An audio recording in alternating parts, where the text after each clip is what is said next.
Bye.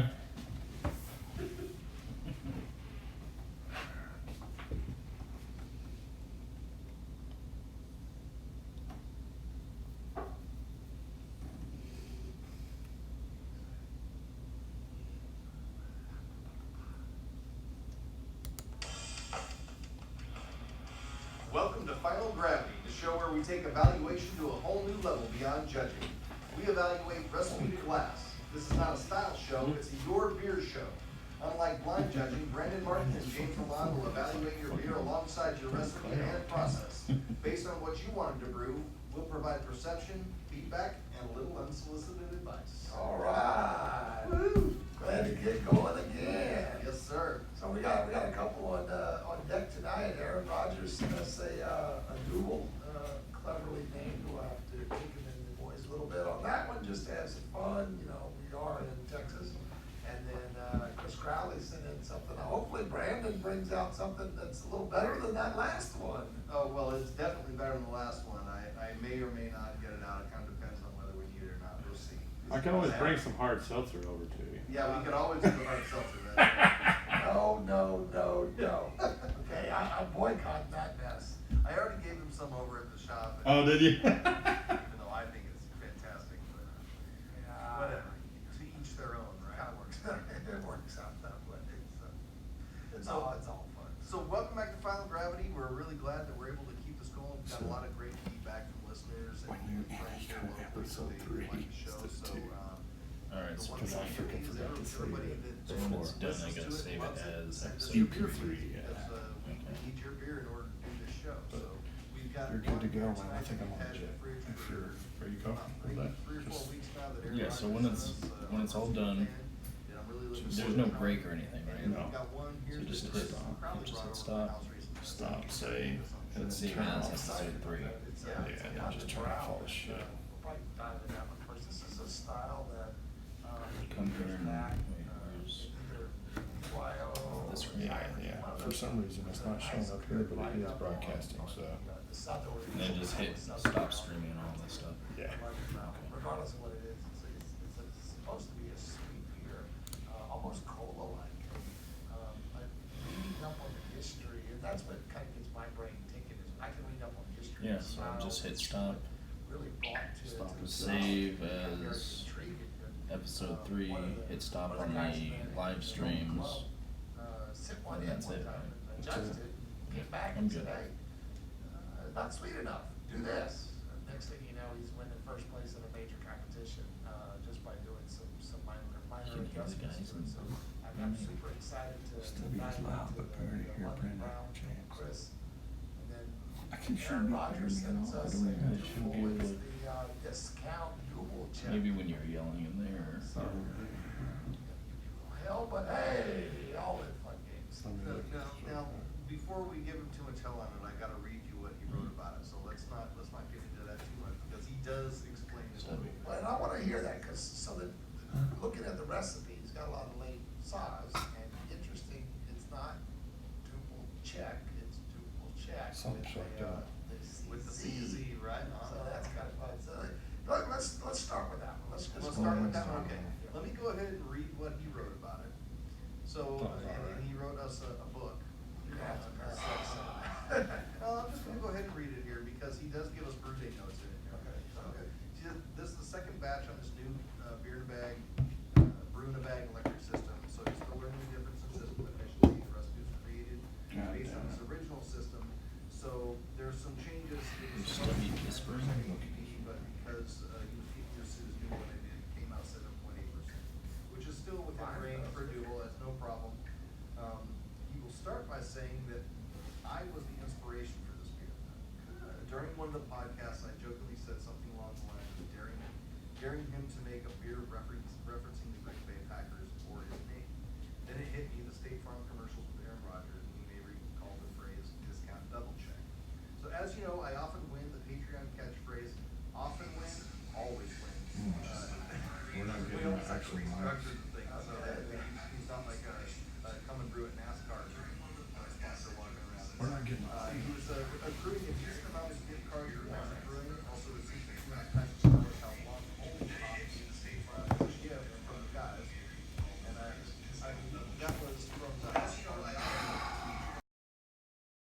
Yeah, so we sent those to some of our Patreons. So those are in here. So those are whole leaf Hallertau Blanc that are the late edition we're going to talk about. So during this time, there was also a sale on Eric's Pilsner malt. It was all coming together. I knew right then what I wanted.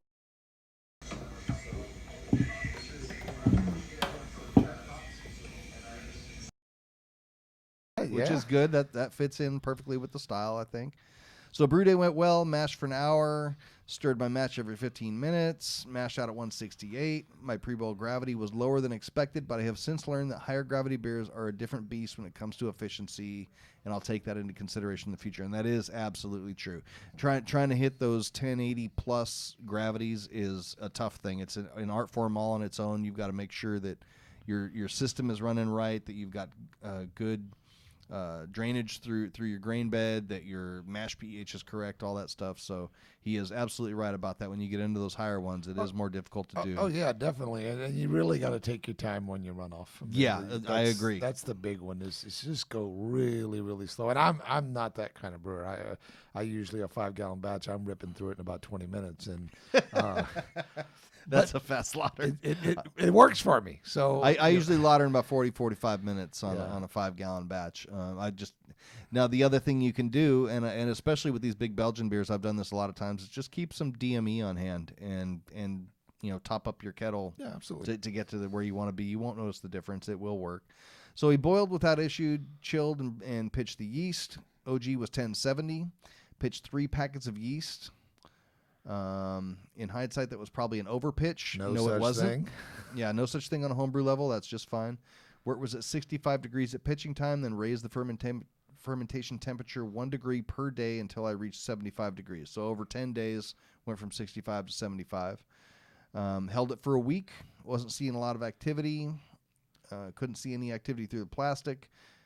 Transferred to secondary and noticed the plastic lid was not fully seated, and there was krausen on the backside of the bucket that explained the low airlock activity. That's no problem. The 10 days is there's plenty of with that cushion. much yeast in there.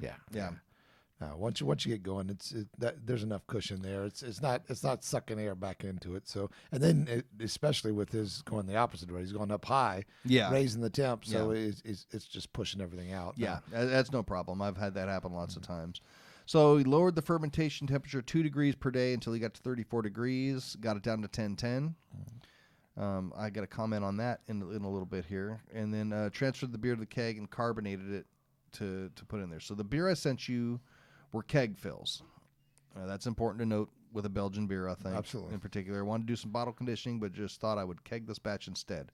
I agree with you, Aaron. I would do the same thing. Yeah, it's really hard to get that consistency, and the people that can really hit it, you notice it. It's fantastic. I love somebody that can really put a good bottle condition and get all of that carbonation out.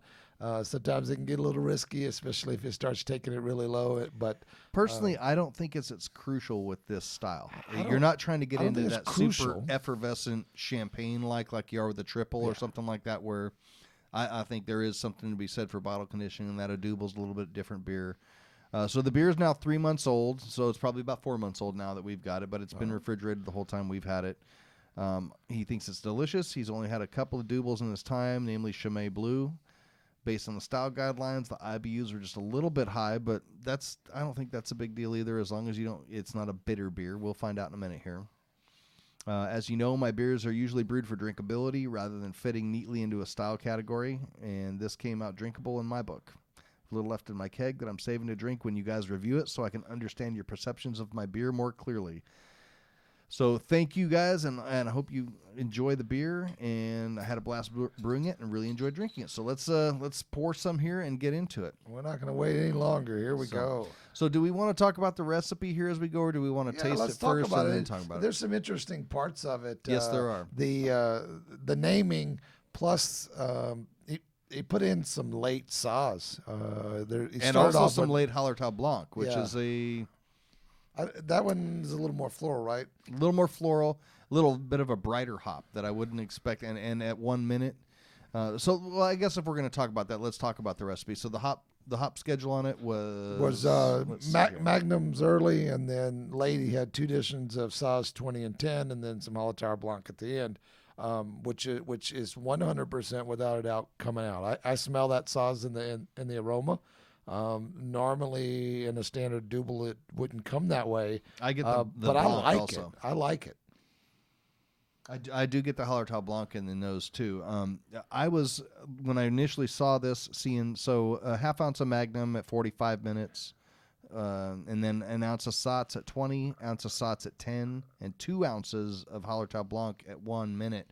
When I look at that, I think that's a lot of hop flavor for this style of beer. It's a ton for this style. Normally, however, what you're looking for is enough bitterness just to balance it out. You're really not looking for maybe just a little bit of some floral or spicy character in there, but I don't think you normally want to be able to pick out hop flavor in a double.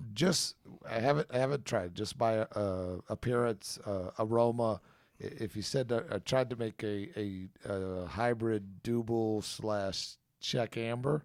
Now we're getting something interesting. Yeah. So I think that from an aroma standpoint, I get the malt's light. It's there. It's not as bready as a lot of doubles can be, but it's got a light malt. But then it follows through with a touch of that alcohol and cherry note. That's very, the cherry I get, which appealing. I think is really a yeast ester, if I get that correctly. Yeah, but I do think that the hops come through a little bit in it, and we probably should take a step back and look at the appearance on. Let me hold it up for the camera here. One of the things about doubles and homebrewers is I think a lot of homebrewers think doubles are supposed to be really dark, like quads. Where this is actually where it should. This is where it should be. This is what a double should look like color-wise. So if you're looking at the camera there, this is nice and clear. It's a really nice, deep copper amber color. Yeah, absolutely. Has a really nice white head to it that persisted pretty well. I thought it was a nice head. It's just standing. It keeps standing there. It looks good.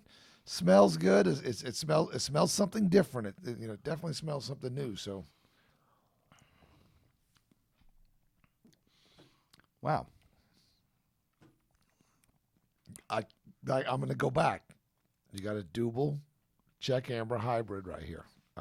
You got the alcohol that is nice. Is warming, but it's not excessive. Very lightly warming. Yeah, the alcohol is very in the background. Carbonation's a little higher, medium. It's hard. It's really hard to go high carbonation on for a homebrew level. I think the carbonation on this is great. Good. That's good. I got no problems with it. I'm not knocking it by any means. So I'm getting a bit of an apple flavor to it. Are you getting some apple in there? I get some apple. More of the red apple than the green. Yes. It's not a green apple flavor. But there's like a red delicious kind of flavor in there. Yeah, absolutely. So you're pulling off some fruitiness there. It dries out fast. Of course, he's got pills. He's got some Caraviana, a little flaked. So in this dissertation that he wrote about it, he said it finished at 10:10. In his brewing notes here, he said it finished at 10:16. I'm kind of feeling like this finished a little more like 10:16. Tasting it, I don't know. I get a pretty dryness out of it. And there's a little chocolate, so adding that a little bit of that dark malt can help give it a perception of dryness. So let's look at the recipe here. We got 68% pills, which that should make up the bulk of your recipe on any Belgian beer is going to be pills. I'd argue that one. I'd argue that one on this style. On this style? Okay. Yeah, you know what I think is really for this style, you could have a lot of fun by using Munich. Using Munich as your base just for a some double. bready flavor out of it. And in fact, a lot of times the doubles can be made 100% Munich with a darker candy. Okay, I can see that. And that's all you use. Yeah, that'd be interesting. Use the darker candy and the Munich malt. So you get a lot of that bready, that toasty notes that you're getting out of the Munich malt, which can be a lot of fun. This one he's added the Caraviana, so we've got almost 7% Caribbean. We've got 3.5% flaked oats. It's an interesting choice there. Yep. 3.5% Belgian biscuit. 3.5% Belgian aromatic. About 1.5% chocolate, and about 13% of the clear blonde Belgian candy sugar.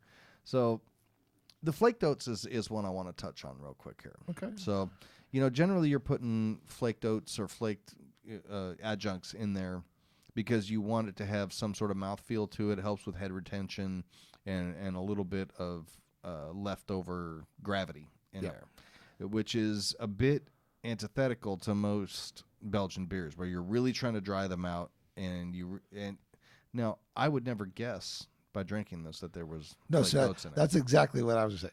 When I look at the recipe, the first thing I say is, we're going to have a sweet beer. It's going to miss the mark. That's exactly what I thought, too. I anticipate it. Now, I drink it, and guess what? That's not what he gave me. He didn't give me one that finished sweet. It finishes dry. There's all the other characteristics that are coming in really help it to dry out. There's another thing that led me down that same path of what I thought I was going to have to. We'll get to in a minute. I agree with you. When I read this, that's exactly what I thought was we were going to have a sweet beer that was under attenuated.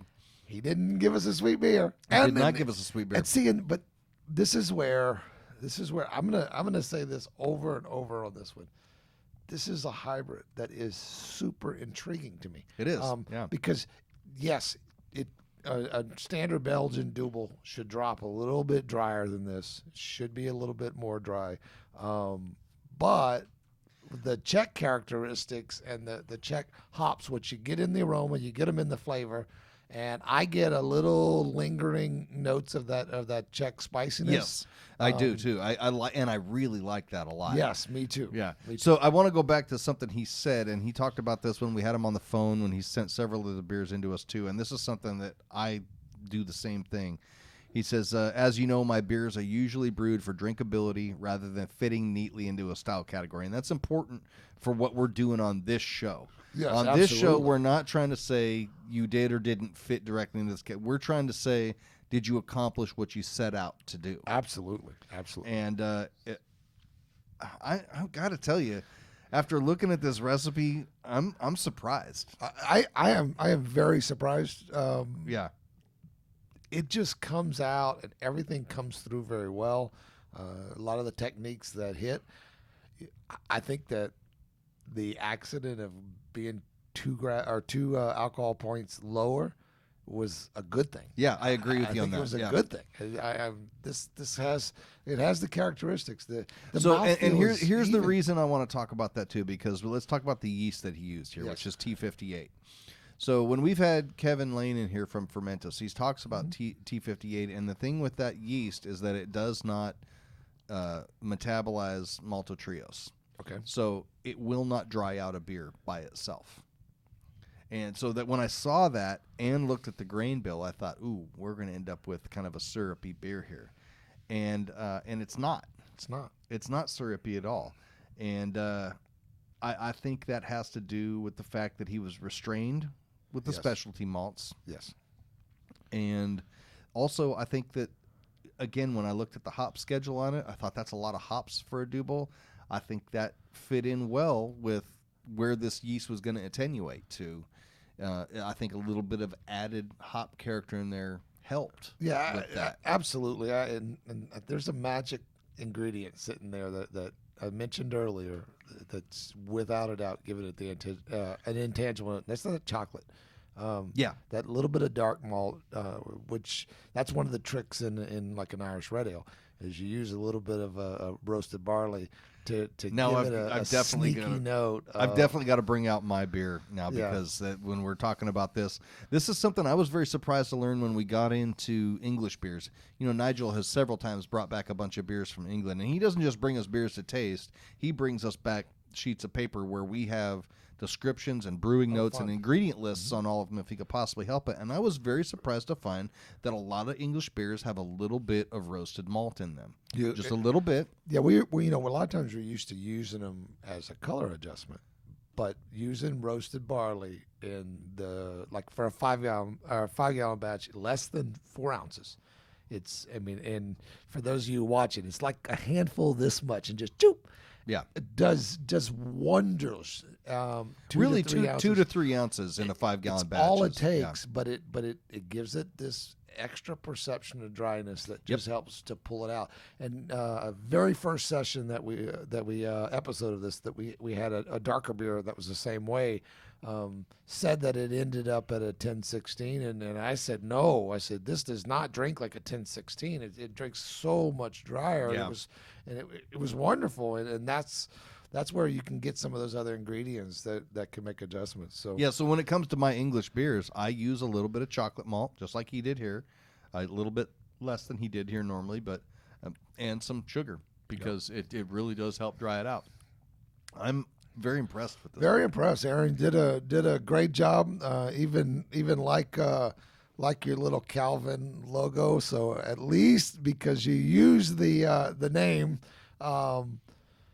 you got the logo, so we could not bang on you too hard. So you must definitely not be a Green Bay So for fan. those that are just listening, he's got Calvin Piston on a Green Bay logo, and he's got the Chicago Bears on there, and he says "Go Bears" in his description, and that's fair enough. I mean, it's good. No, you know. it's fun. Hey, we gotta have fun in it. So. Well, you know, Bears fans need higher alcohol beers because they've got to deal with being Bears fans on Yes. Sunday. So yes, this they do. must be a great one for the NFL season.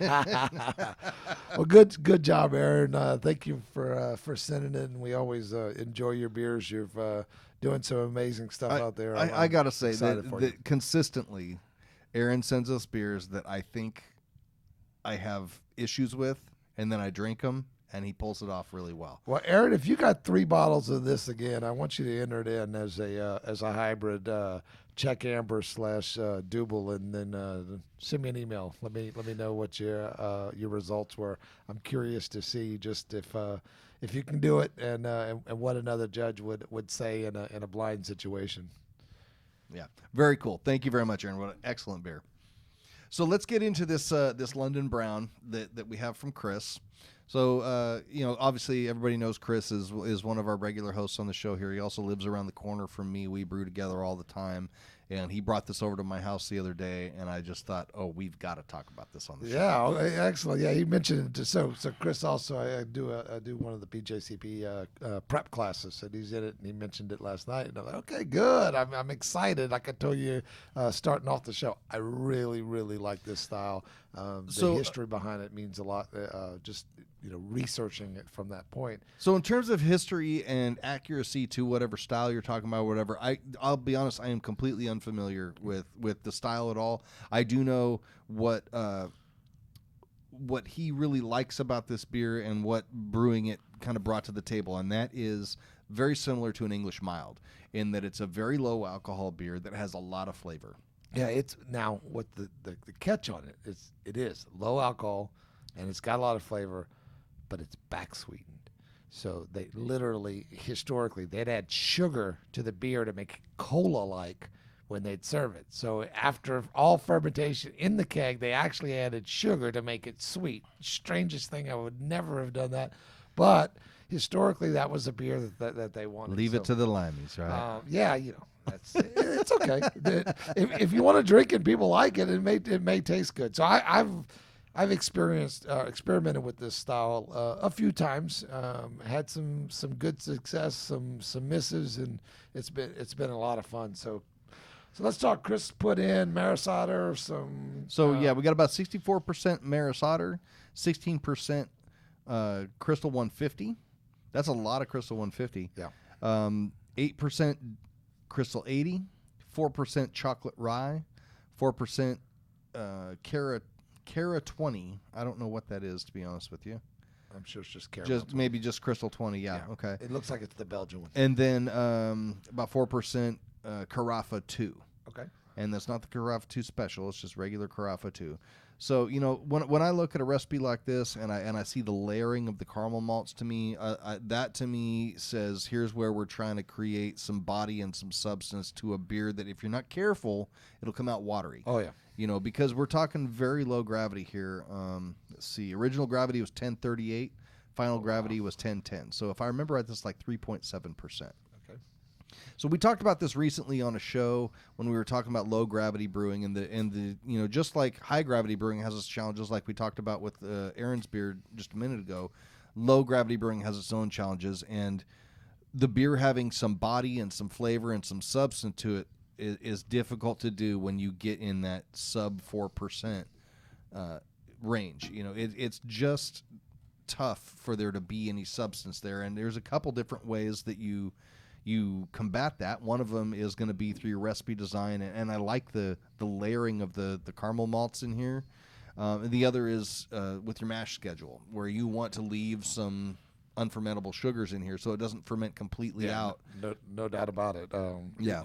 You gotta, your technique is so important when you get down to these little ones. So I don't know if everybody can see it. Yeah, so what we've got here is pretty much opaque, very dark brown, very little head to it, and that's going to be common with the low ABV beers. Oh, and it's an English beer. It's supposed to be English supposed to beer, be low light carbonation, yeah, and low ABV, and so you're going to end up with not a lot of head on a lot of these.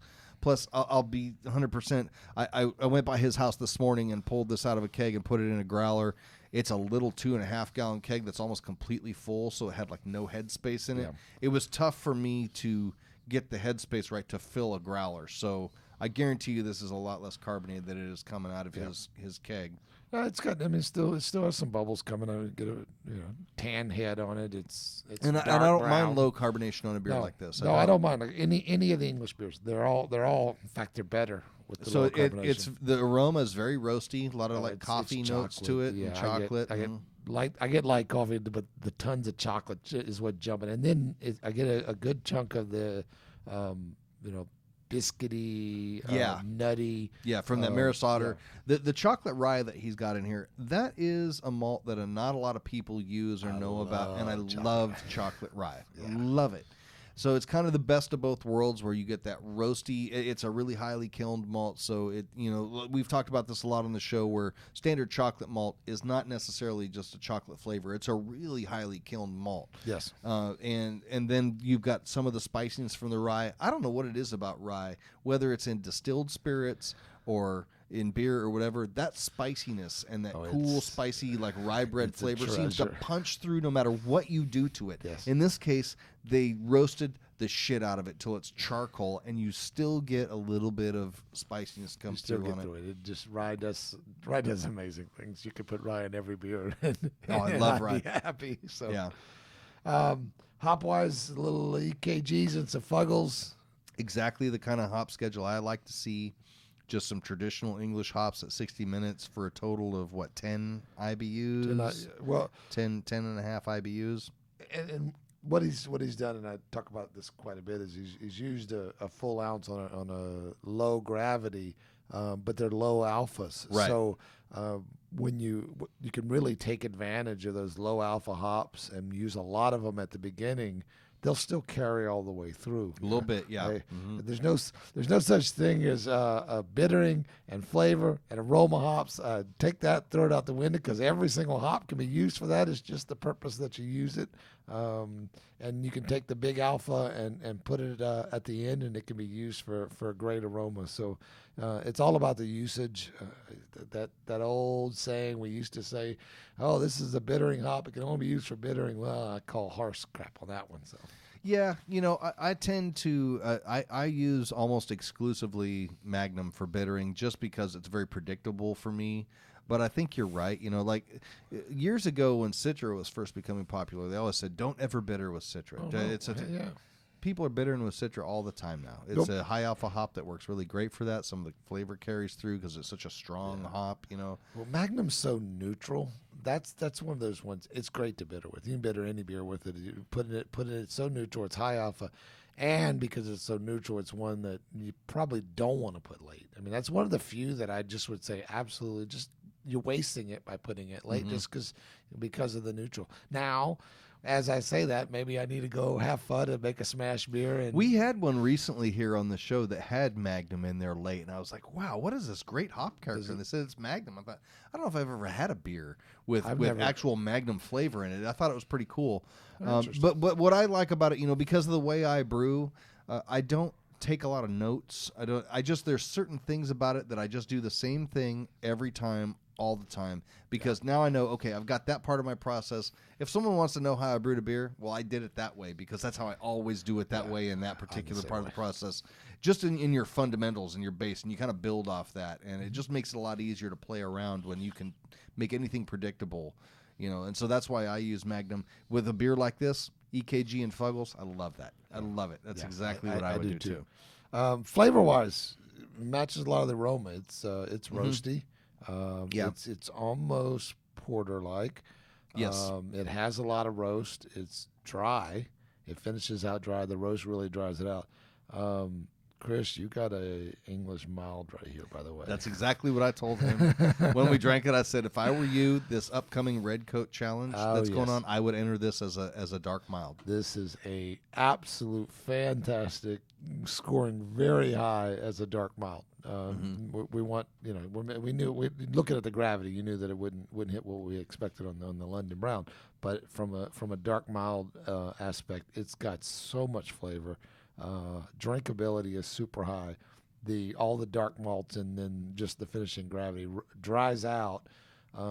It reminds me of the effect that I have when I drink a Smithwick's. Smithwick's jumps out at you, malt up front, and then dries out so fast that it says, "Ooh, drink more of me!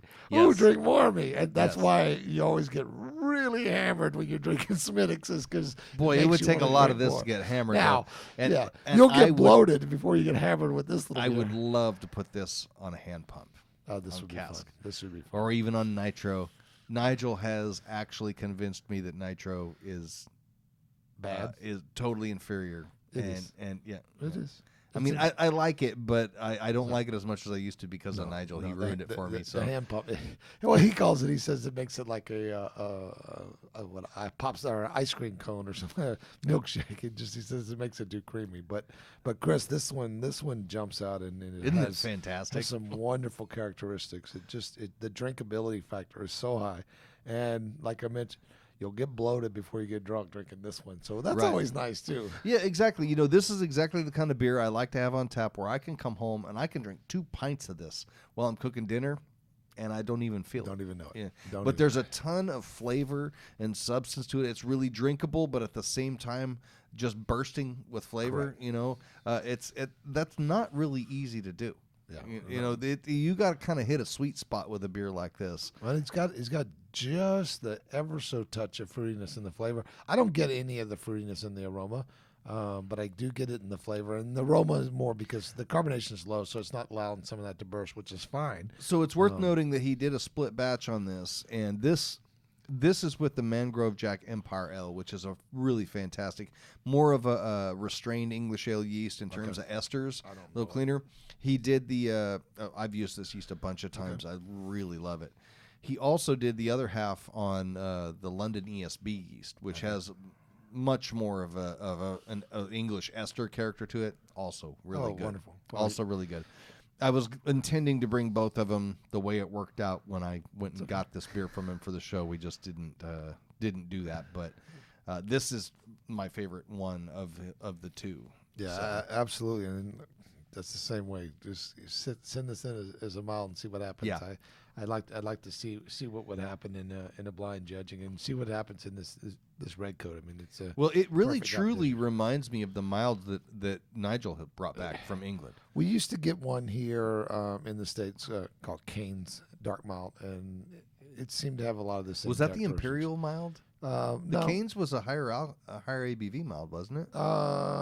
It was higher than what you normally get. Like it was a 5 or 6 4%. or something like that. No, Was it 4? No, it was okay. I'm low. thinking of a different one then. Okay. No, it was low. But this one has what we want. It's very, very, very drinkable. You just want to sit enjoy down and just drink all of this, don't you? Well, what was noticeable is even when it pours, it looks like it's going to be thick. It's got a interesting. It looks like when you pour out the big stouts, it looks viscous. Well, it doesn't drink that way. So. It's viscous in a way that I don't enjoy. Yeah, no, this is viscous in a way that I do enjoy. I don't know where that just came from. Sorry, that was a throwback to it. Never mind. Okay.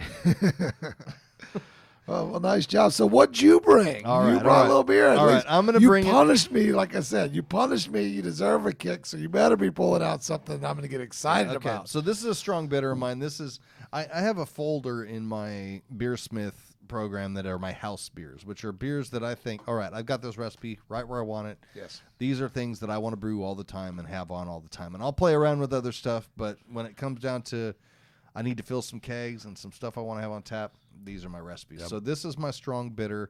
I think that just serving this around to people, they would call it an ESB. ESB is Well, that's strong bitter. I mean, it's a strong bitter. It's a specific kind of strong bitter. Fortunately, the word or the letters ESB was taken out of that style just because it got too. It's a already specific in thing. with It's one ESB style. is really its own thing. It's its own And- thing, and it was. I mean, it was designed by Fuller's, and which So- it's fantastic. So what's inspired me on this one is actually Adnam's Broadside, which is one that Nigel has brought back a few times, and it's in the top 2 or 3 English beers I think that I've ever had is really my favorites. In that it's a little bit darker, and so when we looked at a lot of these beers, Mackeson's Triple XB and some of those bitters that I really like that were a little bit higher on the alcohol side, and so we're talking 5% on this. Yeah. In fact, let me pull up the recipe here so I can talk specifics on it. Yeah, but and what's interesting is this is your house beer. Well, my house beer is the step below. It's the best bitter. I like the middle range one, and that's Well- the one that I make on a regular basis. honestly, that's what this is supposed to be. This is my first time using Planet Malt. Okay. Have you used the Planet Malt I've at all? not used the Planet Malt. My ever. efficiency was through the roof. My That's a good problem my to have volume was higher, and my gravity was higher Oh, than, yes. than I expected it to be. So that's why it got into that strong bitter category, where normally this is about 4.5%.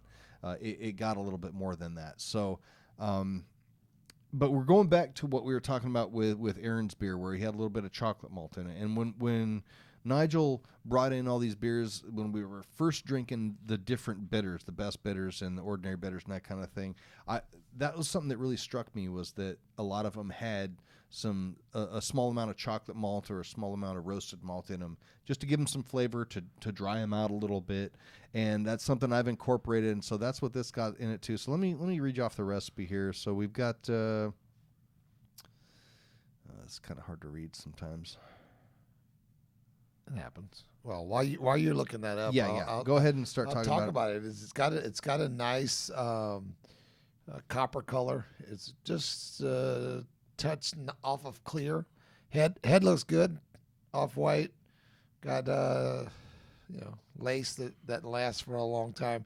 Doesn't head up huge, but standard English beer shouldn't, especially if you're pulling it off of a keg. Into Yeah, a again, bottle pulling and off a keg transferring it into a twice. bottle. Yeah. Mhm.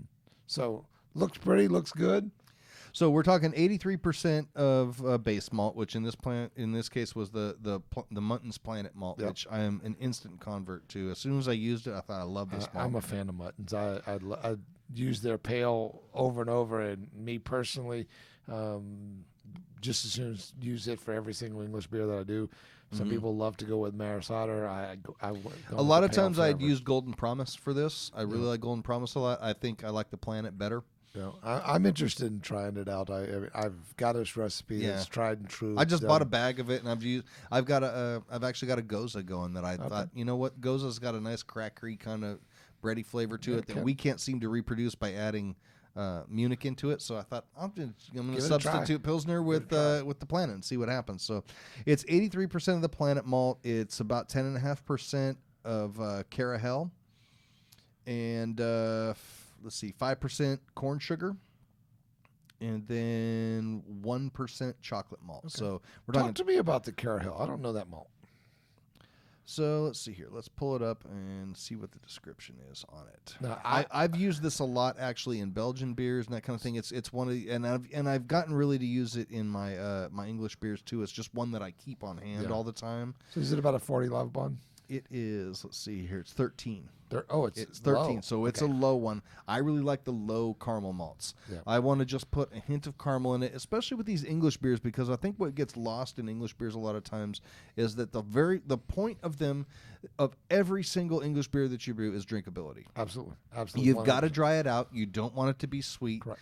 You don't want it to be overly bitter, and if it gets too sweet, you've got to up the bitterness, and it's a vicious cycle. And so, I like those low 20 and below. Yeah, and then use the touch of chocolate just to do two things. Yeah, help that dry perception, but then also to give it the color. I actually get some flavor out of it too in this. Okay. Do you taste it? I haven't got that far. Okay. I do something a little different. I throw in the Caro wheat.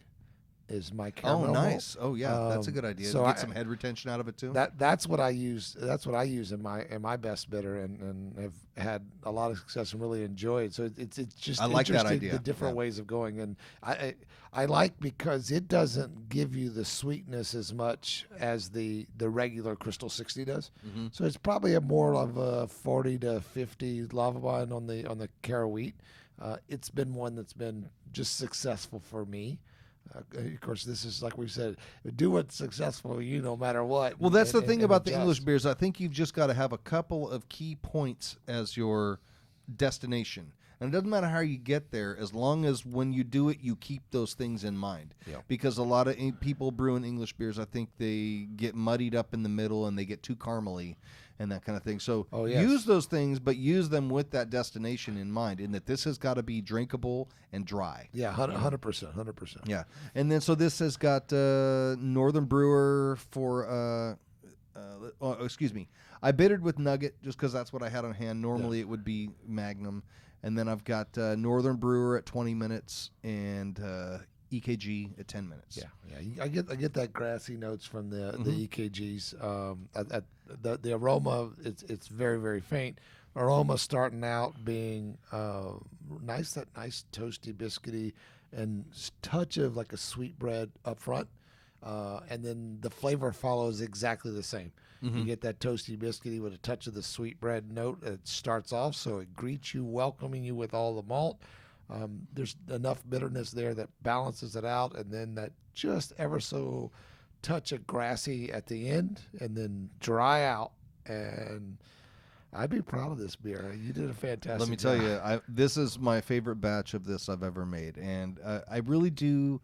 I think a big part of it is the base malt, and that's something I've preached for a long time about English beers. Is one of the things I love the most about them is that they showcase base malt. Oh yeah, absolutely. And so the base malt that you use makes a difference, and the way you brew it better end up where you're showcasing the base malt. Yeah. It better come through, and it better be a big part of it. And this was a testament to me to why I like the Planet. When I brewed with it, I loved it on the brew day. When I tasted it, I went, "Oh shit, this." Yeah, I'll have to give it a try.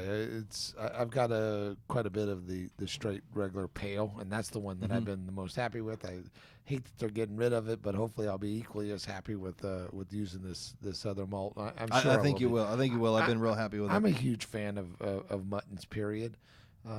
That's one of the ones that just works for me.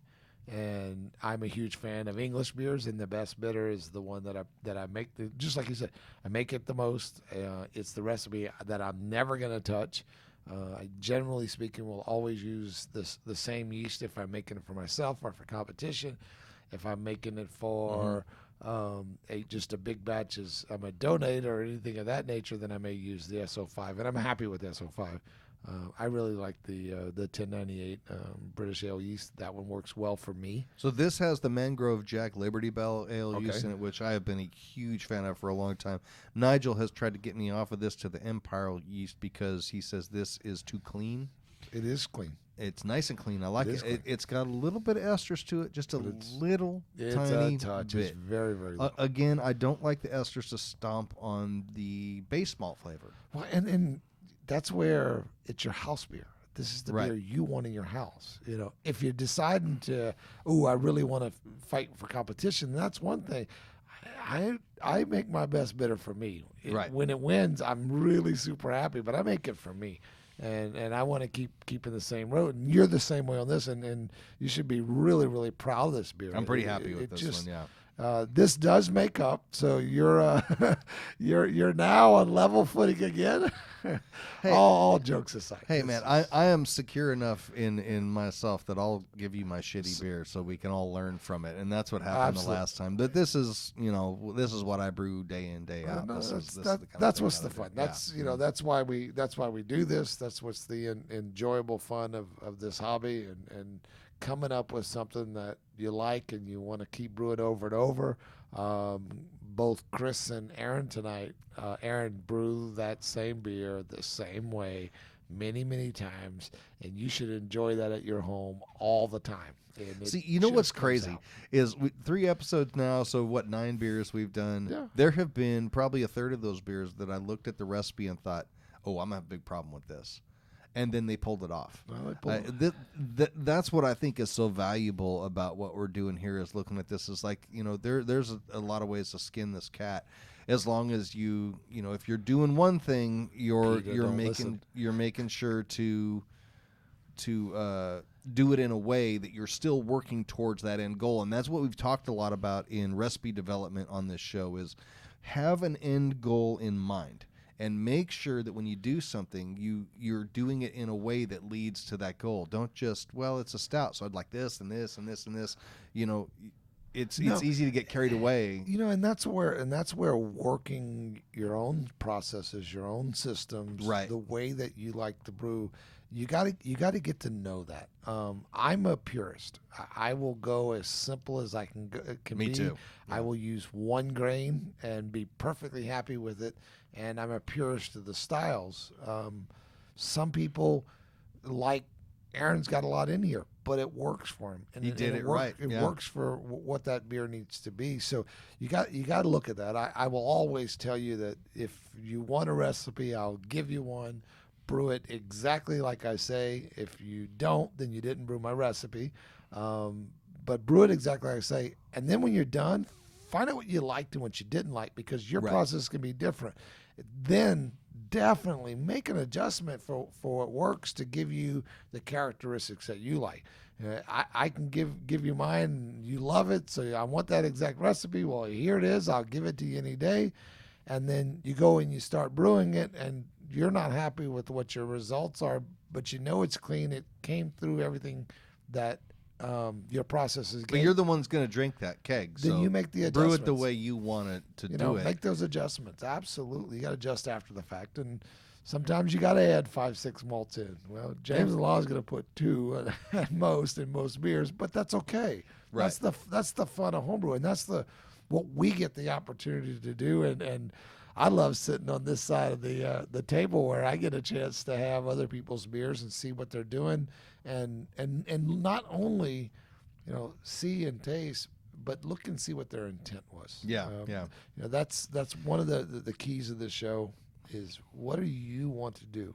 Tell me what you want to do. Brandon wants to make a beer that he can drink at home every day, all the time. Brandon and wants to take a piss right now. Well, My you back know. teeth are floating. So that happens.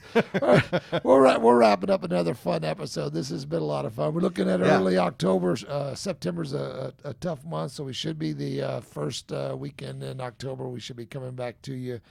Got a couple of beers that are promised to us, so those of you that have, we're looking forward to it. If you have something, please don't hesitate to email us. Let us know. email me at Brandon the Rep, as in Brandon the Sales Rep, at gmail.com, and we'll get you set up. We'd love to have your beer on here and talk about it. As you can see, I think it's really valuable feedback, and we have a great time. So please contact us and send us your beers. All right. Hey! Woohoo! Come and brew it.